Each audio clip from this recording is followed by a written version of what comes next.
right, so my name is Nina Schmid, and today I want to talk about universal differential equations for parameter estimation in systems biology. This is a joint project with Maren Phillips and Jan Hasenauer from the University of Bonn. So I guess I should, even though you might have heard of this concept already, briefly introduce universal differential equations. The key idea is that we want to combine mechanistic knowledge with some form of universal function approximator. In most cases, we use neural networks. So we describe the dynamics of a state using some components that are known, some mechanistic term, and some neural network. And since quite often we do not directly observe the state that we want to describe, we might also need an observable mapping where, again, we can have some components that are known and some components that are unknown. And to simulate this, we simply pass the dynamic formulation into an ODE solver, get then as possibly hidden state variables that are then possibly mapped with the observable mapping to something that we compare to measurements that we've taken. And then the parameters of both the neural network as well as the mechanistic terms are optimized jointly. Now, in the context of systems biology, UDEs are also applicable, but one has to bear a couple of things in mind. And we started into this project having seen some examples of Lotka-Volterra or easy SIR models and thought, okay, what happens if we now use a typical problem for systems biology? And what I brought with me today is this problem. It's the Bohm problem. So it is a real-world problem that has been described fully by mechanistic terms, but we played around a bit with it and analyzed what happens when we delete some of the known components. So what happens if we delete one of the hidden state variables? What happens if we delete one of the interaction terms? What happens if we have missing knowledge for the observables? And this problem consists of 8 state variables, 3 observed states, and as you can see here, it is already a bit more complex than Lotka-Volterra or SIR. So why is this problem representative for lots of systems biology problems? Well, we have nonlinear observable mappings that are quite often also not invertible, like in this case. We have noisy and sparse observations, and we're dealing with a stiff system. And actually, I started this project in Python. The stiff systems part brought me to Julia, actually, because there was no way of solving this using Python. So thanks a lot for what was implemented there. In order to make this work, we could not just use the UDE as I described initially. So we could not just estimate the parameters directly. We needed to do some adaptation to make this work. So one thing that we thought about was including a noise model. Quite trivial when you come from the mechanistic perspective, right? But when you come from the neural network side, it's something that you might not always use, or that's not standard to use.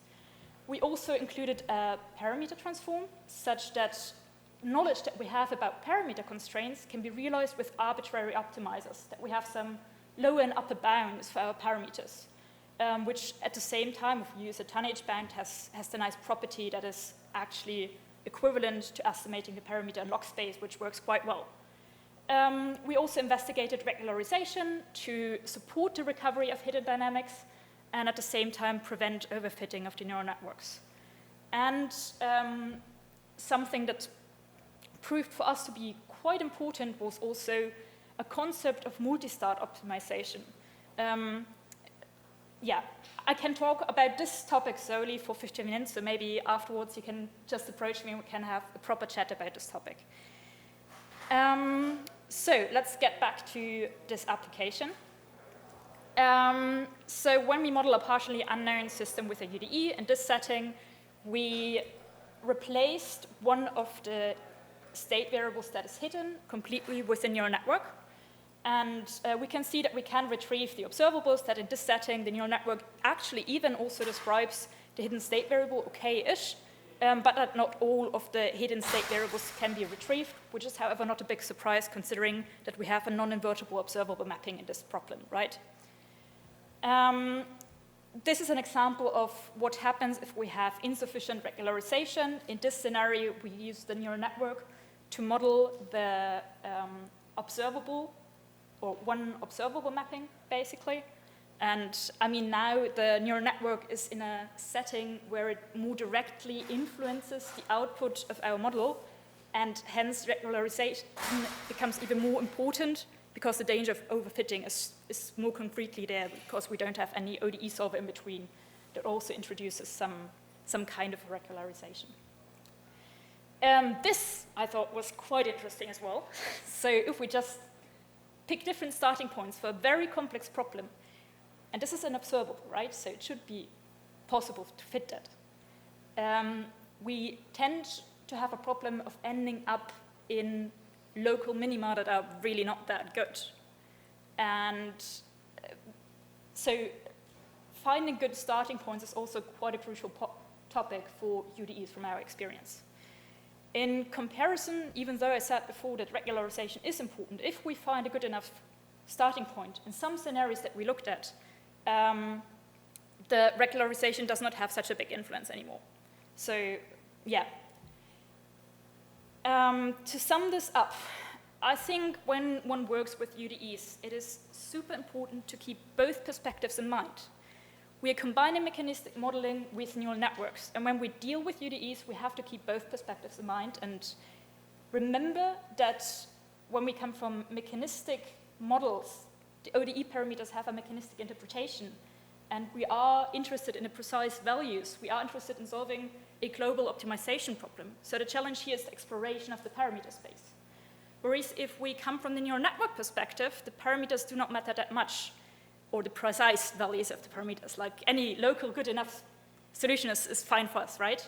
So we need to regularize this to prevent overfitting, and this is kind of the challenge of neural networks. So really have to keep those two perspectives in mind and find a good balance between the two.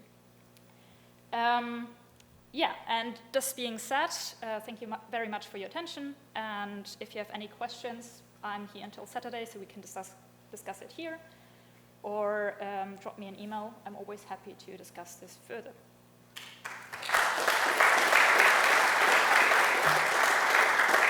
Chris.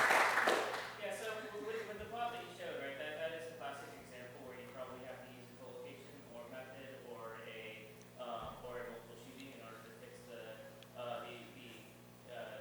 fitting there. Did you try either of those as another way instead of just multi-star? I mean, one problem with multiple shooting is that if we have hidden states and we only know one of the initial values, we would have to estimate all of them as well, which is not always feasible.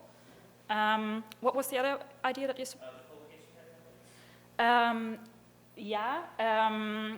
We have not looked into this, and we should do that more properly. What we did is, however, we started with a pre-training, with a warm-up training to get to better starting points than just, I don't know, Latin hypercube sampling, for example. And for the multi-start optimization, did you use the interface in optimization.jl, or was it insufficient? We implemented it ourselves, actually. Can you complain to BIPOC and tell them that the interface needs to get better? Okay. Honestly, I just did not look at it, so I can't really complain about anything that I haven't looked at. You should chat with them on that, because that is one piece of the library we want to improve anyways. Okay, cool. Yeah, I'll do that. I have a question if nobody wants to ask a question. Well, I come from geophysics, and we, especially in seismic imaging, we work a lot on regularization. We have different types of regularization. And neural networks, I don't see that thing being very much explored. For instance, if you use one regularization, you can improve sparsity, but you can also use a derivative inside the one node, and then you improve edge preserving, right? So you can shape the image the way that you want by changing the regularization. So what type of regularization are you using? Have you looked at the different types that they are? Yeah, so the example that I showed here on the slides is just the basic L2 regularization, but actually at the moment we're investigating different options of regularization. Did you do some kind of hyperparameter optimization for the Regularization strength. For the Lagrange multiplier that you use? Yeah, sure. Okay. Yeah. How important was it to have the measured noise model? So the noise model was one of the first things that we added, so we should probably have another isolated experiments, leaving all of the other things that we've changed, fixed, and like including noise model or not. What I particularly like about a noise model is also that it gives you automatically an estimate about how noisy your data are, so you get an estimate for the aleatoric uncertainty, and I think this is always quite nice to have, no matter what model you build. And at the same time, if you're, like, I guess it depends on the problem, but if your states operate on different scales, then obviously it becomes even more important because the noise model can take care of some of the internal scaling of the different states. So I guess it's problem dependent.